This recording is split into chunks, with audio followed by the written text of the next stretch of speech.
Dominic, it's your boy Ang. Welcome to chapter 18 of. Why am I doing always this? Chapter 18 of Child Play number 2. Sorry, I gotta sneeze. There you go. Saves you a sneeze. You're welcome. We got chapter again. I'm gonna say chapter 18, but technically chapter 12. I fucked it up because I'm listening to an audiobook and it's making noise. And I thought, oh, the noise means it's between chapters. Nah, this is first suspense, right? And so we have chapter 18 for me, chapter 12 for the book, right?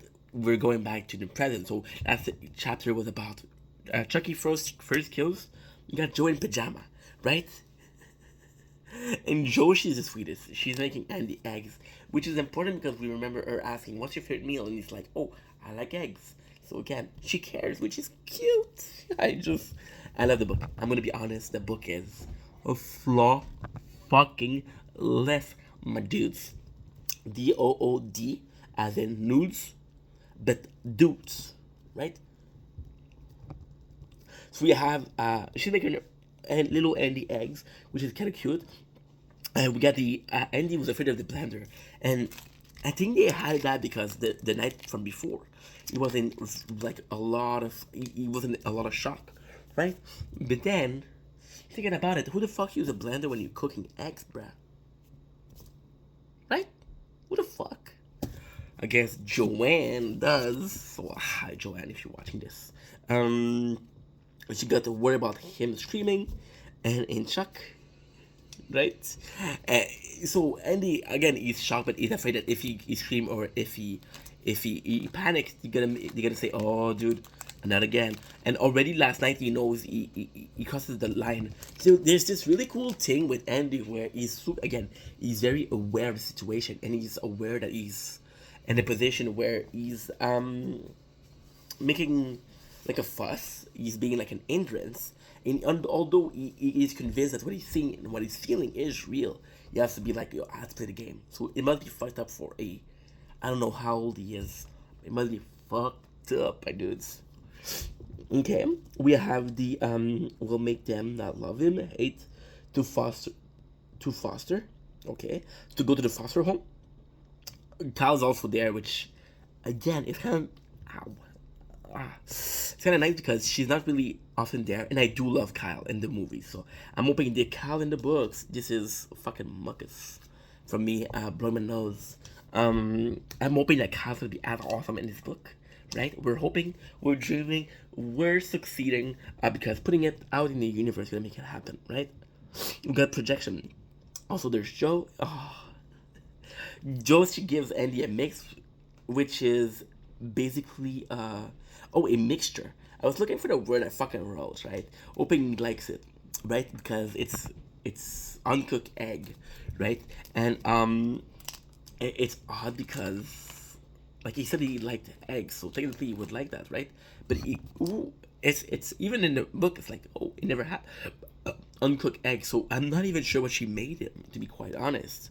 So doubt, but Megan, and he's cute. He doubt he's gonna like it, and he's picky. He's a fucking kid. Kids are picky eaters, right? And they won't give a shit. They will tell you when it's bad. So he does take it and make an effort because you know she made an effort for him, so he made an effort for her. Uh, and then he doesn't like it, and then he asked Joanne, why didn't you cook it? As an innocent question, right?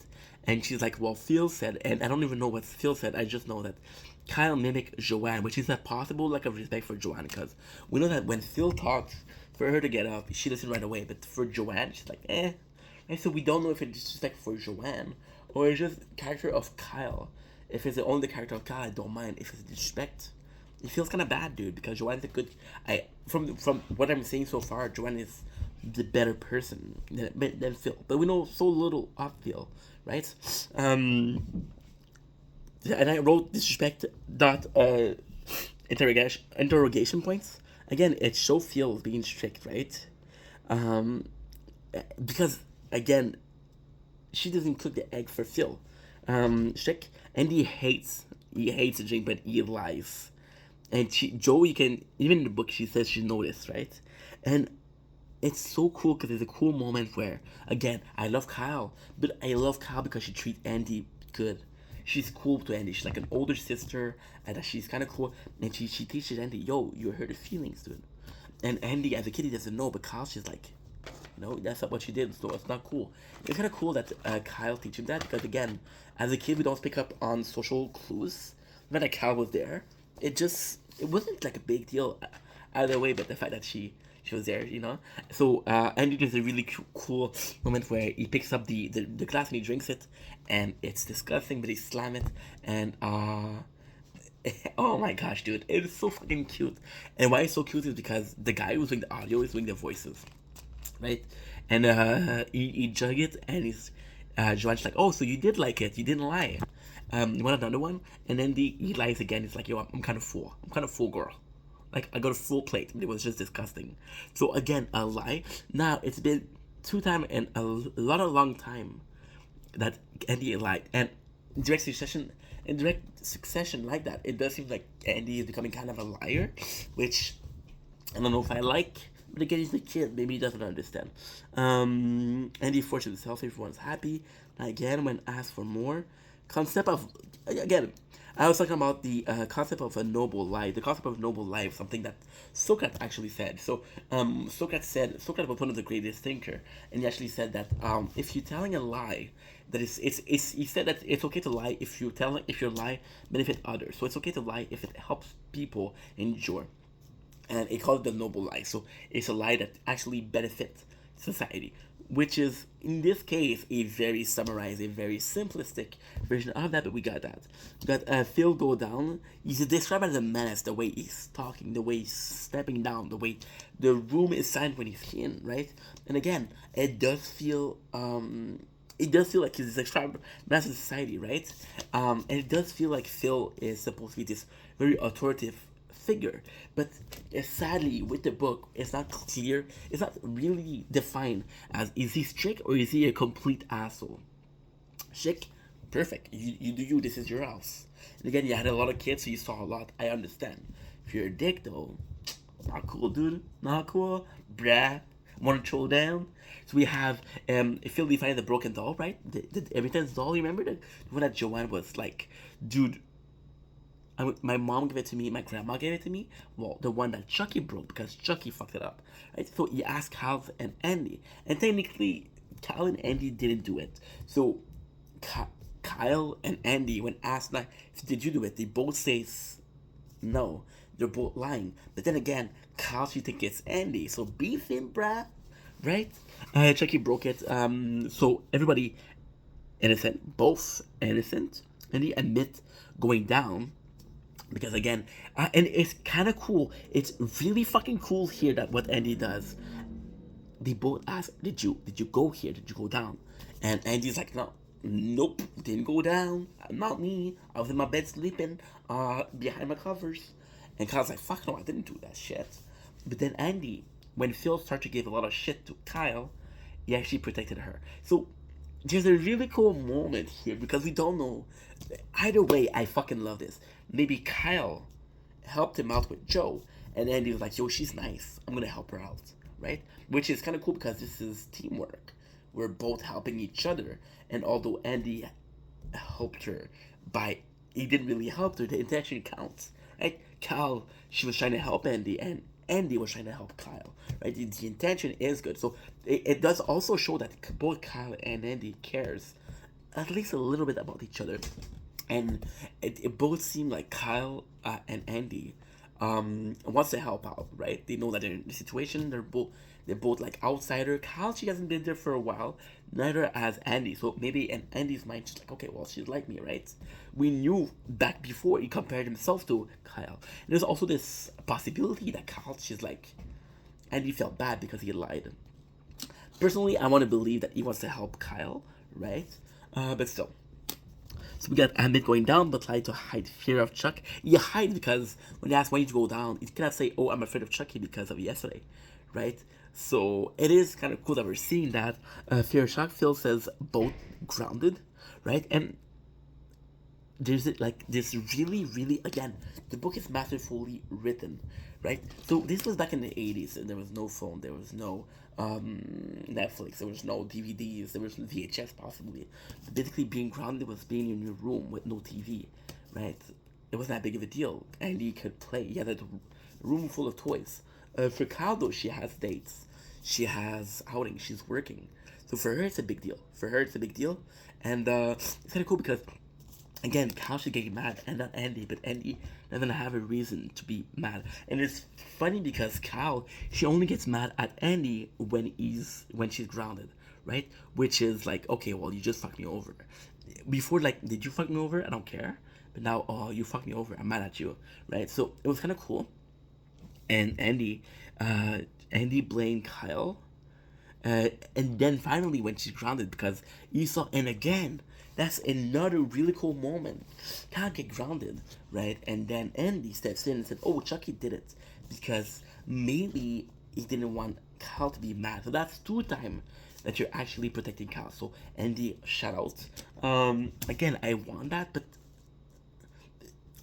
the intention is really good, right? The problem with this intention is if Kyle doesn't believe Andy is trying to do something good and he's just completely lying, then there's no point. So him saying that it's Chucky, right?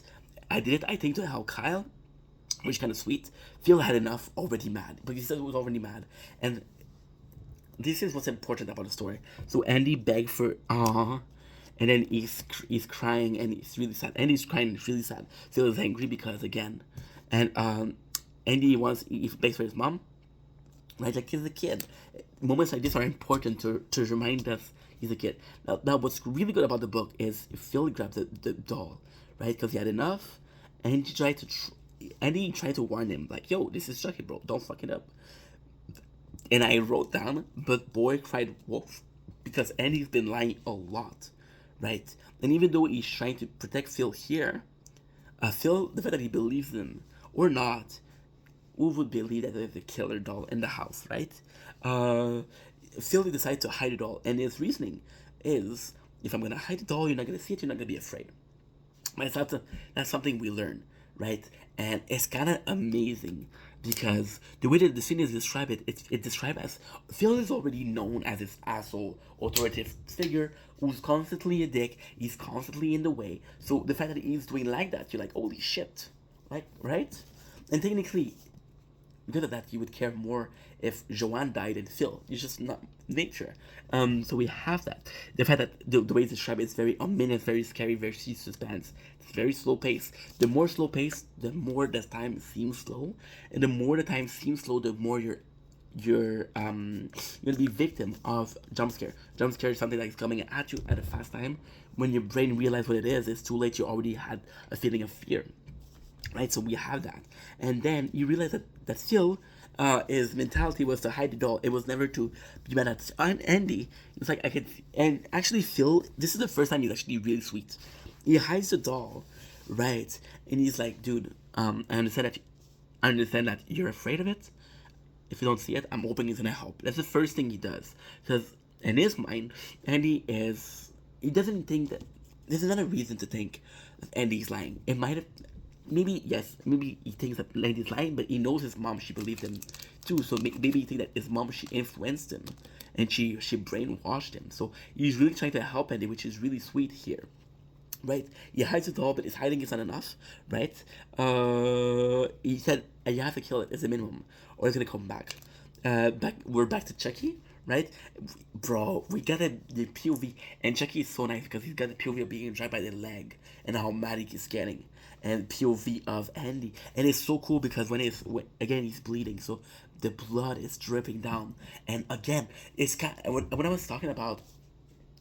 This is something this is something really good they did. I was complaining about Kingdom of Ruin in the video I dropped today. Check it out, episode 5, where you reuse the tropes, and here they reuse the tropes, right? But it works. It works. So the night of the car, it was dark.